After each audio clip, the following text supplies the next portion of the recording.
Que la gracia del Señor sea con todos ustedes. Qué bendición tan grande poder estar juntos en este día viernes, que hemos estado ansiando con muchísimas ganas de poder tocar este tema tan importante como es el caso de la cesación de los dones y también la historia de los bautistas particulares. Así que les doy la bienvenida a todos. Hoy tengo el privilegio de poder compartir con ustedes esta clase que anhelo que sea de gran a todos los que nos están mirando y que pueda servir también como una especie de ayuda aliciente sobre un tema que sin duda es un tema controversial. Quiero tocarlo desde una perspectiva pastoral, desde una perspectiva histórica, pero quiero convencerte por los hechos históricos de lo que nosotros creemos de la historia de los bautistas particulares sobre este tema. Así que para empezar quisiera invitarte en esta noche que podamos ir al Señor en oración, pidiéndole que por su gran misericordia este tema que pudiera ser complejo, que pudiera ser motivo quizás de controversia, pueda ser realmente de ayuda y de ánimo para cada uno de nosotros. Así que les invito a orar. Gracias, Señor, por este precioso tiempo, esta noche de estudio. Te ruego por tu gran misericordia que tú nos enseñes, nos direcciones. Señor, dame sabiduría, dame palabras sabias, prudentes, oportunas, para poder tratar este asunto y ser de bendición para todos mis hermanos que han separado su tiempo para estar con nosotros en esta noche.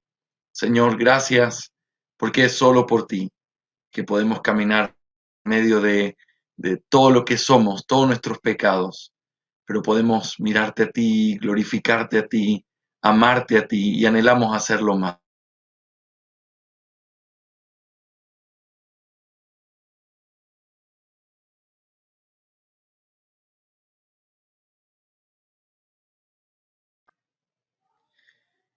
Así que en esta noche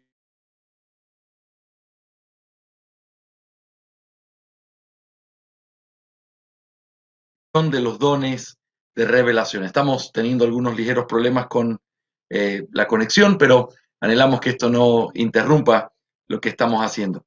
Quiero recordarles a todos los que nos están mirando en esta noche que esta conversación, esta clase gira en torno a lo que nosotros estamos promocionando en estos días. Y es una publicación del libro Continuarán, del doctor Samuel Waldron, que es una crítica bíblica a la continuación de los dones de revelación o los dones milagrosos.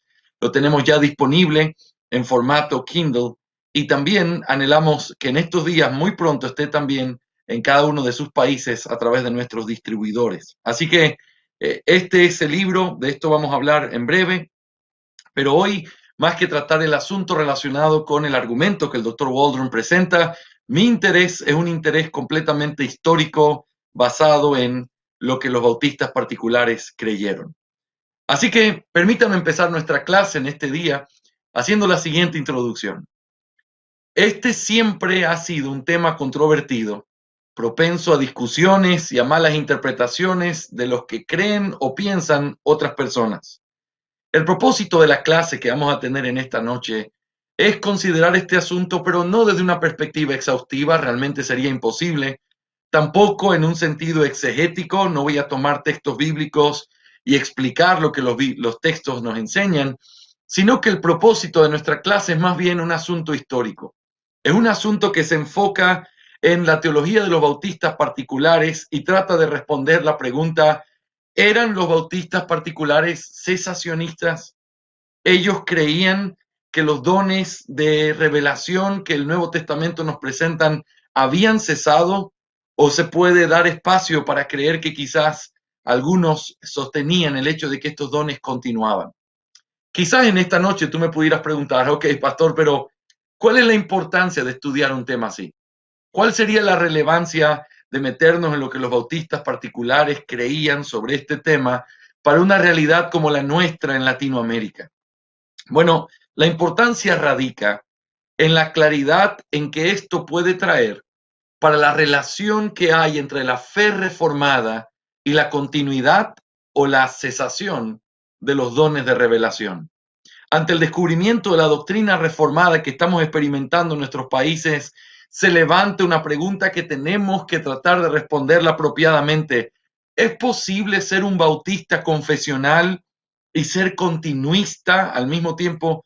¿Es posible hacerlo de esa manera? ¿Es posible creer en que los dones de revelación o los dones milagrosos siguen vigentes y puedo seguir considerándome confesional en mi fe? Permíteme llevarte a través de este apasionante tema con el propósito de traer un poquito más de luz sobre este tema tan importante, pero ¿cómo lo vamos a hacer? Bueno, nuestra clase estará centrada completamente en la cláusula que aparece en el capítulo 1, párrafo 1 de la Confesión Bautista de Fe de 1689. Y yo quiero compartirla contigo para que tú puedas ver lo que esta cláusula dice. La Santa Escritura es la única regla suficiente, segura e infalible de todo conocimiento, fe y obediencia salvadores, aunque la luz de la naturaleza y las obras de la creación y de la providencia manifiestan la bondad, sabiduría y poder de Dios de tal manera que deja a los hombres sin excusa. Aún así, no son suficientes para dar ese conocimiento de Dios y de su voluntad que es necesario para la salvación. Por lo tanto, agradó al Señor en muchas ocasiones y de muchas maneras revelarse a sí mismo y declarar su voluntad a su iglesia y después, para preservar y propagar mejor la verdad y para el establecimiento y consuelo más seguros de la iglesia contra la corrupción de la carne y la malicia de Satanás y del mundo, le agradó poner por escrito esta revelación en su totalidad, lo cual hace que las santas escrituras sean sumamente necesarias. Y nota, aquí está nuestra cláusula. Habiendo cesado ya aquellas maneras anteriores por las cuales Dios reveló su voluntad a su pueblo. Lo vuelvo a leer. Habiendo cesado ya aquellas maneras anteriores por las cuales Dios reveló su voluntad a su pueblo.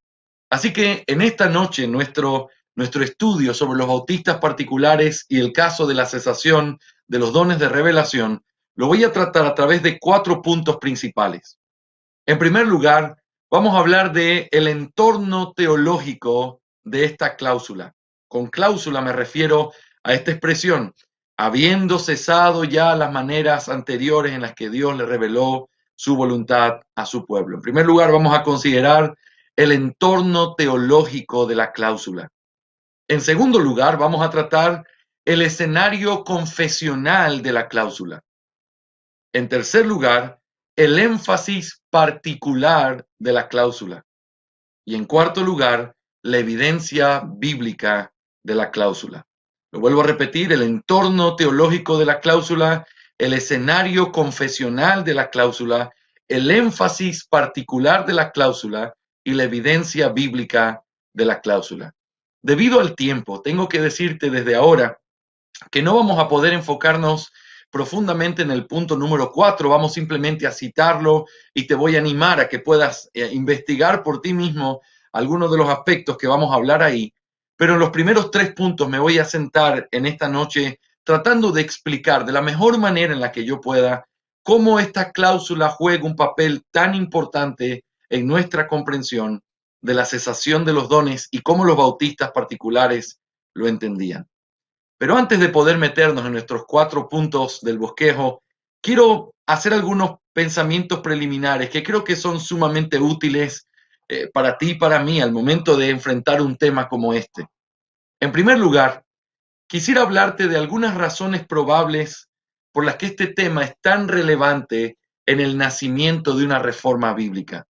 ¿Sabes por qué es tan relevante este tema? ¿Y sabes por qué es tan importante que todos nosotros prestemos atención y tratemos de llegar a una buena conclusión en esta clase? Porque mientras esta reforma se va estructurando, tenemos que reconocer que todos nosotros venimos de un contexto diferente desde el cual, queramos aceptarlo o no, nuestra perspectiva, nuestra visión, las cosas que creemos o vemos, fluyen directamente y tenemos que irlo reformando también. Cuando el Espíritu Santo abrió nuestros ojos a través de la palabra de Dios por pura gracia, todos nosotros nos encontrábamos en un contexto específico. Este contexto juega un papel importante en nuestros primeros pasos en la reforma de nuestra teología. Algunos, quizás tu caso es como el mío, Fuimos sacados de un contexto evangélico muy conservador, que aunque era muy sincero, pudimos llegar a la conclusión que este contexto adolecía de una verdadera profundidad bíblica. Nos enseñaron cosas correctamente, pero el evangelio no era enseñado en toda su totalidad o en toda la profundidad que podía tener. Y entonces, ese fue nuestro contexto. Pero hay otros que han sido sacados, y quizás sea tu caso en esta noche, fueron sacados de un contexto carismático en el cual primaba el hecho de la obra de Dios en medio del pueblo, en medio de los cultos. Y entonces, a lo que llegó la reforma, quizás tú fuiste consciente de la escasez de la palabra de Dios que había en ese contexto del cual Dios te tomó. Al llegar a la doctrina reformada, naturalmente tomamos uno de dos caminos. O tratamos de reformar el círculo del que venimos, tratando de rescatar aquello que nosotros vemos que realmente es útil, o por el otro lado, el otro camino que a veces recorremos es que nos lanzamos al extremo diciendo, aborrezco mis raíces, aborrezco de donde vengo, todo estaba mal. ¿Sabes? Las dos cosas pudieran tener cosas muy erróneas. Y en la discusión sobre la continuación o en la cesación de los dones, nosotros tenemos que saber que nuestro contexto juega una visión real en esta discusión. Algunos, siguiendo su contexto, ven al cesacionismo quizás como una atadura a la soberanía de Dios y a su poder infinito. Quizás tú vienes de un contexto continuista o de un contexto carismático y aunque tú reconoces que necesitabas la palabra de Dios y la doctrina, tú puedes decir, pastor, pero yo me sentía tan a gusto viendo cómo mis hermanos creían en la mano de Dios obrando en medio de nosotros. Me da terror pensar en el cesacionismo porque los cesacionistas lo que hacen es atar las manos de Dios. Ellos no creen que Dios puede hacer milagros. Ellos no creen que Dios obra cosas sobrenaturales. ¿Sabes? Cuando tú opinas así del cesacionismo, quizás se evidencia que lo estás mirando desde un contexto en el cual fuiste tomado. Es válido, pero es necesario que salgas de ese contexto y que lo veamos de una manera un poco más apropiada.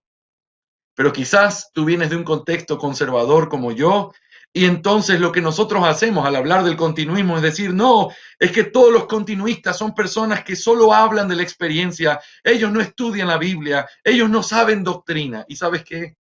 Estamos dando a notar también que simplemente hablamos de algo que no conocemos desde nuestra perspectiva y estamos equivocados. No podemos meter a todos dentro del mismo concepto. Así como tampoco puedes cerrar el cesacionismo y decir, es que ellos no creen en que Dios es poderoso. No, no es así. Es necesario ser frontal y claro sobre estos temas cuando uno tiene que meterse en un asunto como este. No podemos tergiversar lo que el otro dice o lo que el otro está enseñando porque queremos realmente tener luz sobre un tema como este. Así que eso me lleva a mi segundo punto en estos pensamientos preliminares. Es por eso que necesitamos definir apropiadamente ciertos términos o conceptos. El término cesacionismo que estoy utilizando, según la definición que da Weidengrudem, el cual no es cesacionista, pero lo define de una manera apropiada, sencilla. Él dice, este punto de vista niega la continuación de los dones milagrosos del Nuevo Testamento, tales como la profecía, lenguas y sanación, y confinan el ejercicio de estos dones a la era apostólica o hasta el tiempo que se completó el canon de las Escrituras. Nota, cuando uso la palabra cesacionismo, que es el contexto en el que lo estamos presentando, estamos hablando de aquellos que creemos que los dones milagrosos que aparecieron en el Nuevo Testamento estaban determinados para una época específica y que cuando se terminó esa época, simplemente ellos estaban destinados a desaparecer. No iban a perpetuarse en la iglesia, no iban a mantenerse hasta nuestros días, tenían un propósito específico y cuando se cumplió ese propósito, estos dones ya no están más. Ahora, los cesacionistas creemos en el Dios soberano que creen los continuistas. Los cesacionistas creemos que Dios sigue haciendo milagros y que Dios hace cosas extraordinarias y que no hay nadie que pueda detener su mano. El problema con el cesacionismo no es negar el poder de Dios. Los cesacionistas creemos que Dios sigue teniendo todo su poder y que Él no ha cambiado. La diferencia es el hecho de si Dios quiere hacerlo hoy o no. Y en esa pregunta nosotros respondemos no, porque estos dones tenían un propósito. Pero entonces está la otra palabra, que es la palabra continuismo, o también se puede utilizar en alguna literatura, lo vas a encontrar como continuacionismo. Este punto de vista afirma, a diferencia del cesacionismo, la continuación de los dones milagrosos del Nuevo Testamento para la iglesia hoy. Pero, sin ser simplista, es necesario que tú y yo aprendamos a mirar con mucho cuidado lo que estamos diciendo. No todos los continuacionistas son iguales, ni tienen las mismas posturas, ni miran las cosas de la misma manera. Dentro de los continuistas, nosotros encontramos tres grupos que Weidengrudem, otra vez, quien es un continuista, los define de esta manera. Habla de un grupo de continuistas pentecostales, los cuales tienen sus raíces en los años 1901 a través de este avivamiento, y entonces ellos han hecho un énfasis bien marcado en este rebautizo del Espíritu Santo o el bautismo del Espíritu en sí mismo, donde las personas que son bautizadas hablan en lengua y entonces hablan de esta segunda experiencia después de la conversión. Así que esto es un grupo de continuistas que está agrupado dentro de los pentecostales. Hay otro grupo de continuistas que son los carismáticos. Este grupo no tiene el mismo énfasis que los pentecostales, no lo enfatizan de la misma manera, aunque ellos afirman que estos dones milagrosos siguen vigentes hoy y sobre todo están conectados con la proclamación del Evangelio. Pero hay un tercer grupo y que es quizás el grupo más importante en nuestros días y aquellos a quienes me refiero con mucho respeto si nos están mirando en esta noche. Es el grupo de los abiertos con cautela. Este grupo cree que los dones milagrosos siguen vigentes y su énfasis está mucho más en el evangelismo, en los estudios bíblicos y en el ser fieles a la palabra, pero ellos afirman que aun cuando no los vieran con sus propios ojos, ellos creen que los dones siguen vigentes por un asunto teológico doctrinal. Es decir, ellos lo ven en la Biblia y ellos pueden afirmar algo como esto. En la Biblia no hay ninguna muestra de que los dones hayan cesado o que iban a cesar, y por lo tanto, aunque yo nunca los viera, yo creo que están vigentes porque creo lo que la palabra de Dios dice. Así que desde esa perspectiva, nosotros tenemos que saber esto. Los continuistas pudieran ser gente basada completamente en sus emociones, sin mirar la palabra y simplemente poniendo por encima de la palabra la experiencia.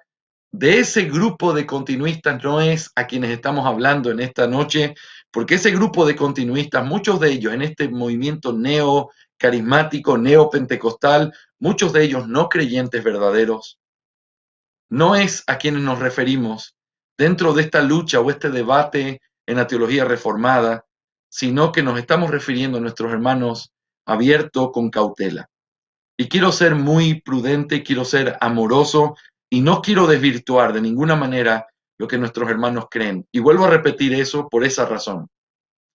No es la experiencia lo que los mueve a ellos a creer en la continuación de los dones, sino que aun cuando ellos nunca vieran estos dones con sus propios ojos o no se practicara en sus iglesias porque no los ven, aún así ellos siguen creyendo que existen por causa de que ellos lo ven en la palabra de Dios.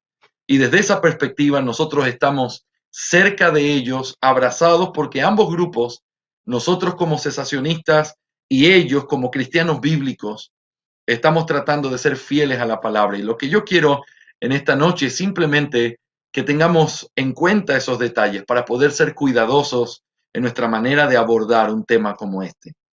Finalmente, como mi último punto en estos pensamientos preliminares, quiero que tengamos una meta propuesta de antemano.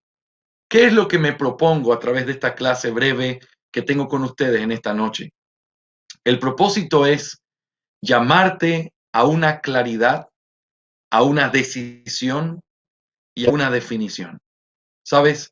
nunca es sabio, y sobre todo en un movimiento naciente como movimientos países, no es sano.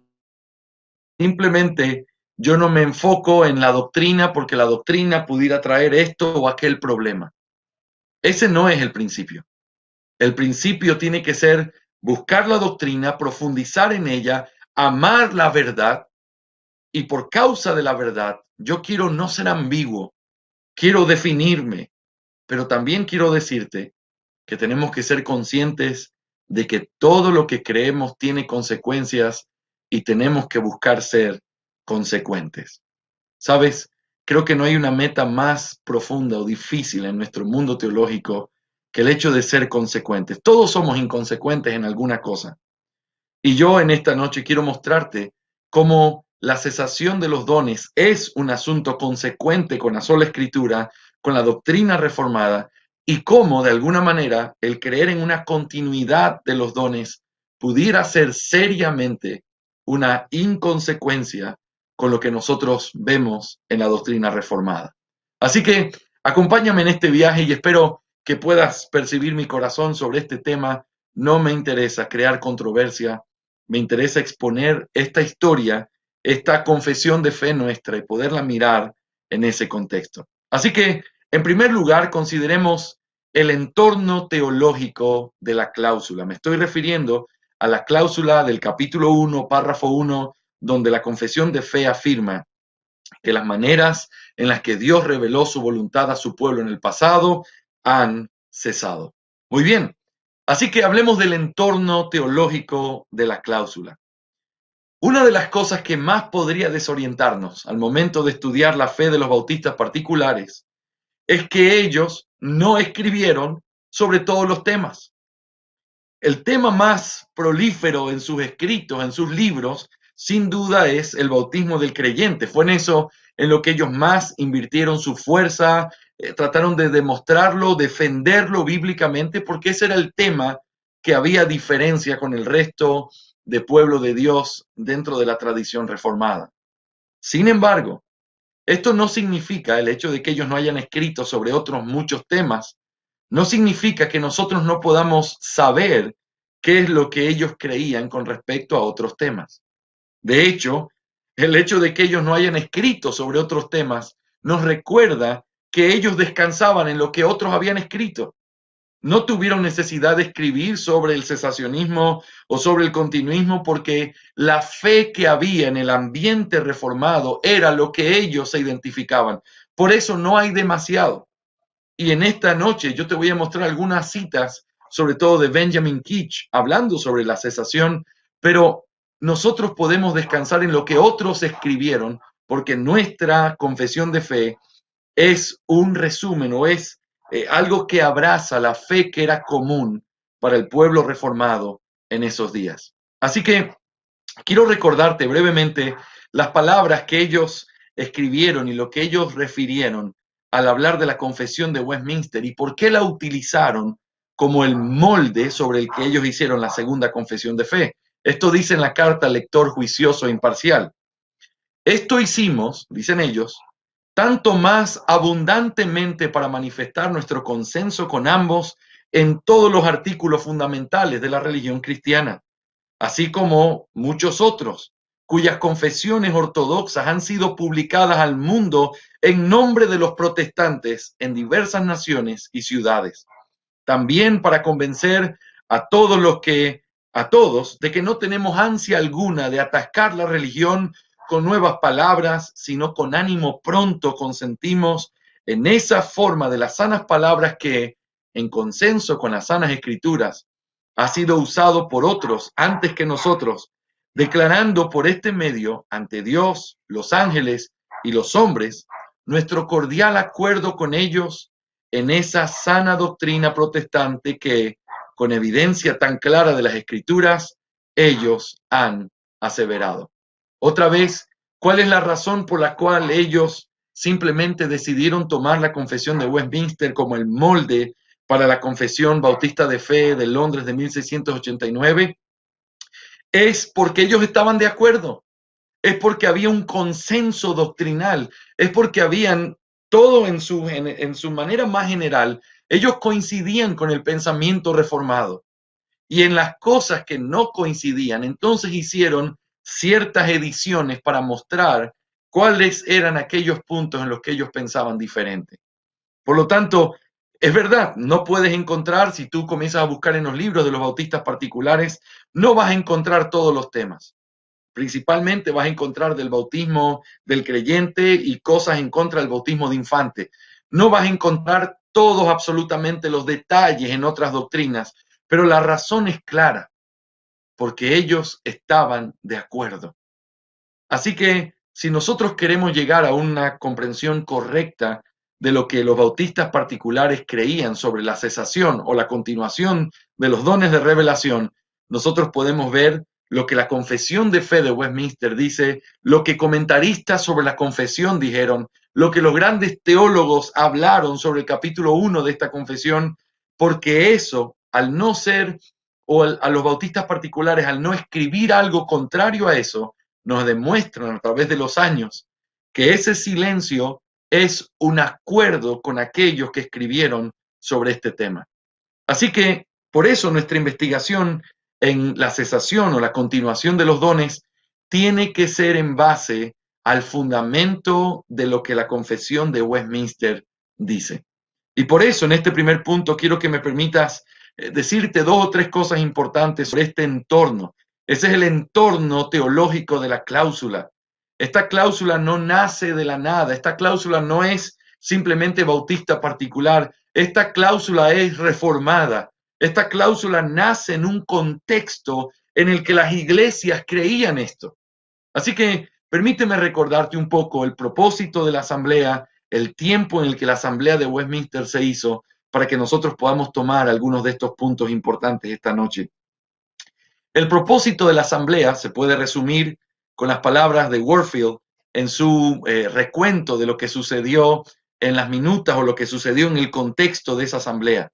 Él dice, el doctor Mitchell no exagera el asunto cuando presenta a la asamblea de Westminster como convocada principalmente para dos propósitos, a saber, en primer lugar, reivindicar la doctrina de la Iglesia de Inglaterra de la tergiversación y demostrar que estaba en armonía con la de las otras iglesias reformadas y, en segundo lugar, efectuar cambios en su política y adoración que la acercaran más a la Iglesia de Escocia y a las iglesias reformadas del continente. Esta frase tomada de B.B. Warfield en sus obras en el libro número 6, lo que están diciendo, lo que está resumiendo es básicamente el doble propósito que tuvo la Asamblea de Westminster. En primer lugar, fue elaborada con el propósito de ser una declaración universal de la fe reformada, una declaración que constituya el pináculo más elevado de la tradición reformada. Quiero recordarte que para esos años, muchos de los países que habían ya tenían su propia confesión de fe, habían confesiones en diferentes lugares, pero se necesitaba unificar. Ya había ese deseo de unificar la fe y tener una sola fe en común, pero lo que hizo la Asamblea de Westminster básicamente fue eso. No es la única confesión de fe reformada, no, de ninguna manera, pero es la confesión de fe reformada, el punto más elevado. Lo que Westminster está presentando no es una novedad doctrinal, sino el consenso de la fe que tenían las iglesias reformadas y los países reformados en ese tiempo post-reforma. Así que, en primer lugar, Westminster se creó, esta asamblea se hizo para que se pudiera levantar el pináculo más elevado, el punto final de todo lo que se había dicho en otros países y presentarlo en una confesión que pudiera unificar la fe reformada. Pero en segundo lugar, esta confesión fue celosamente hecha para poder mostrar y defender el testimonio de la fe de los ingleses. Recuerda que los ingleses tenían de alguna manera una mala fama delante de otros países y de otras iglesias nacionales, por causa de que su reforma llegó a través de la ruptura de Enrique VIII con la Iglesia Católica y entonces se estableció básicamente una Iglesia católica pero nacional con nombre de protestante, pero realmente no era una iglesia reformada. Aunque hubo procesos de reforma, siempre estuvo en eso que no terminaba de convencer al resto. Esta asamblea era la oportunidad de reivindicar el testimonio de Inglaterra como una nación reformada y por eso esta confesión fue hecha con tanto cuidado, tomando la teología que había alrededor en el mundo reformado y poniéndola como la expresión más alta y final de la teología reformada. Así que desde esta perspectiva, nosotros tenemos que afirmar que entonces en la confesión de Westminster no había nuevas doctrinas, sino que lo que había en la confesión de Westminster era lo que se creía en el mundo reformado en esos días. ¿Por qué te digo todo esto? Porque estamos hablando de si los bautistas particulares eran o no cesacionistas.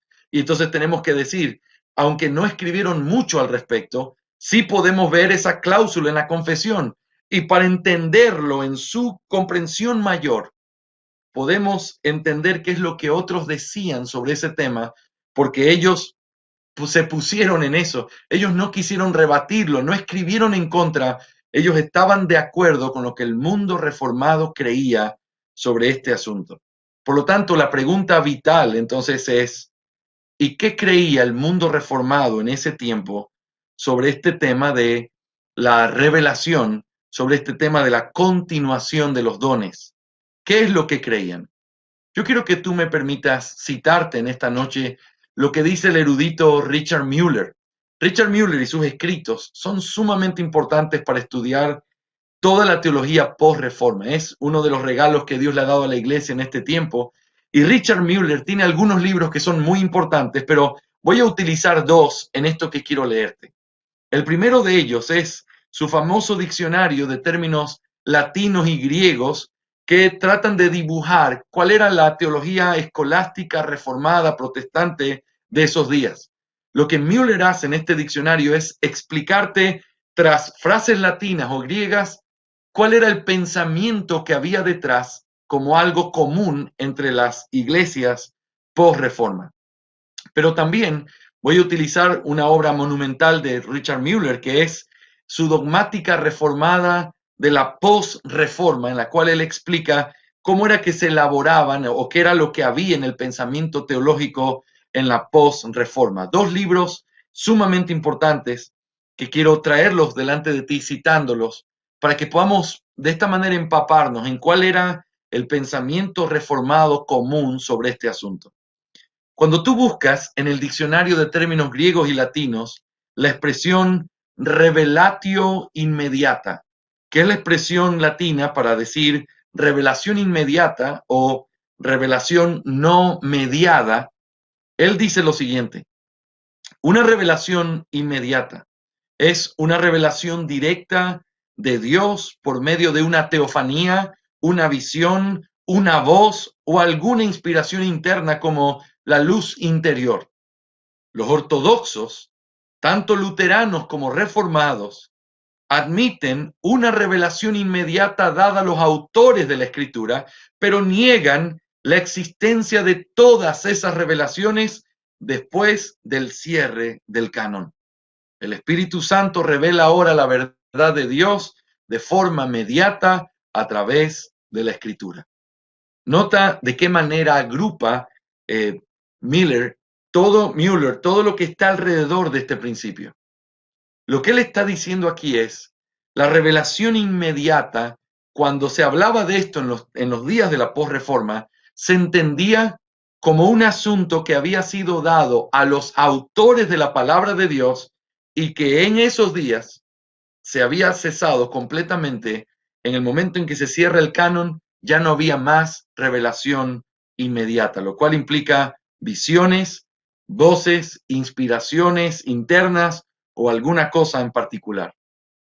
En ese mismo diccionario, si tú buscas la entrada en latín de la expresión revelatio nova, que significa nueva revelación, él dice lo siguiente: una negación de la plenitud de la revelación de Cristo y del cierre del canon de la Escritura, específicamente la afirmación de que las nuevas verdades son dadas directamente por Dios, una categoría de revelación afirmada por los entusiastas, pero negada absolutamente por todos los ortodoxos, luteranos y reformados por igual. Nota el énfasis de Müller al mirar estas dos terminologías. Tanto la revelación inmediata como nueva revelación en el asunto doctrinal post-reforma era algo que estaba sentado. Dios ya no revela de esa manera. Eso sirvió en el tiempo en que la Biblia fue establecida para los autores de la Biblia. Una vez que se cerró el canon, ya no hay más revelación inmediata. Pero permíteme leerte un poco más con respecto a lo que Müller dice, pero ahora en su dogmática reformada, post-reforma, cuando habla de cómo se estructuró la doctrina de la palabra en la confesión de Westminster. Escuche esto con atención. La confesión, al igual que muchos de los sistemas que examinaremos, distingue entre la revelación directa de Dios por diversos medios a los fieles en la antigüedad y la inscripción de esa revelación. No solo la continua corrupción de la carne y la malicia de Satanás y del mundo, sino también el cese de las revelaciones inmediatas hicieron necesaria la cuidadosa recopilación de la palabra de Dios. Nota cómo Müller vuelve a tomar el tema de lo que se está tratando en el párrafo 1. Es por causa de la corrupción de la carne, por causa de la malicia de Satanás y del mundo, y por causa de lo que nosotros somos como hombres, que Dios tuvo que poner por escrita esa revelación. Y al ponerla por escrita, entonces cesa cualquier revelación inmediata que él hubiera hecho a partir de ahí, porque la palabra es ahora donde está la revelación de Dios. Luego, él añade lo siguiente. Los diferentes modos de revelación corresponden a la madurez de la iglesia a medida que crecía de la infancia a la edad adulta. En la época del balbuceo infantil de la iglesia, la voz viva de Dios venía directamente. Más tarde, en la infancia de la iglesia y bajo la guía de la ley, la voz viva enseñaba y hacía escribir. Así como a los adolescentes se les enseña y da lecciones con la voz de un maestro. Ahora, en la edad adulta de la iglesia, tenemos la palabra escrita y sus doctrinas para guiarnos. Quiero que notes la claridad con la que Müller habla de este tema, no como algo ambiguo. Ellos no creían que era una cuestión de que no estaba definido o de que quizás Dios seguía de alguna manera revelando. Abiertamente, directamente, la posreforma afirmaba que en el tiempo en que se cerró el canon, se cerró todo tipo de revelación. Y la revelación entonces incluye los dones de revelación. Ahora, pero permíteme ir un poco más allá. Hay algunas herramientas que sirven para estudiar la confesión de Westminster que son útiles también para estudiar nuestra confesión de fe. Y entre ellas está, por supuesto, el catecismo. Quiero que escuches lo que Thomas Watson hace en su exposición del catecismo de Westminster cuando él expone con respecto a la palabra de Dios. Nota lo que dice en este punto 3, tocando el capítulo 1 de la confesión. Dice él, condena a los entusiastas que, pretendiendo el espíritu, dejan de lado toda la Biblia.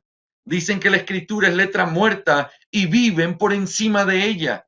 ¿Qué imprudencia es esta? Hasta que no estemos por encima del pecado, no estaremos por encima de las escrituras. Que los hombres no hablen de una revelación del espíritu. Sospechen que es una impostura. El Espíritu de Dios actúa con regularidad, obra en y por la palabra. Y el que pretende una nueva luz que está por encima de la palabra o es contraria a ella, abusa de sí mismo tanto como del Espíritu. Su luz es prestada de aquel que se transforma en un ángel de luz. Nota la firmeza con la que habla Watson, entendiendo el contexto en el que se escribe esto de la cesación. Son los entusiastas, y metiéndonos en el concepto de esos días.